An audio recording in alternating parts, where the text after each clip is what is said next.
এক কালার, দুই কালার, তিন কালার, তা তো কালার কম।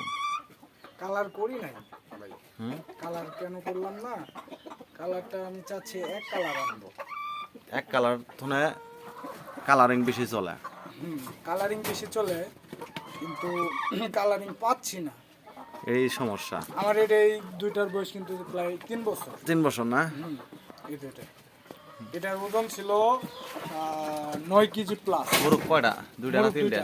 দুইটা কোনোটা না ভাই। দুইটা বীজ ডিম সব ঠিক হয়। হ্যাঁ, বীজ ডিম হয়তো আপনার 100-র মধ্যে 3টা বা 4টা মিট যায়। ওটা তাহলে ঠিক আছে।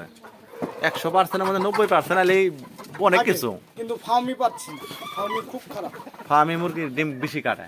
হ্যাঁ, খুব কাটে। 100-র মধ্যে 70, তারপরে তা- 70%। তাহলে আমি একটা টিপস দিয়ে যাই, আশা করি বাড়বো, বীজ ডিম বাড়বো। মুরগিরা ঘাস খাওয়ান? না এত ওইগুলার সবজি খাওয়ান কই দিন? না, সবজি তো খায় ভাই, হ্যাঁ? শাক পাতা খায়। যে সবজি খাওয়ান নিয়মিত খাওয়ান, ওটা বীজ ডিম বাড়বো। এগুলোর বয়স 4 মাস। এগুলো নতুন আছে। এই মুরুকের মুখ কালো হয়েছে কে রে? হ্যাঁ, ডিমের ঠিক আছে। আমি চলে গেছে। কার আগে? দেখ দেখ আইব না ভিতরে? আসবো খাবার দিলে সময়তে বাই করে দেই তো। হ্যাঁ, ছাড়ি দিবেন।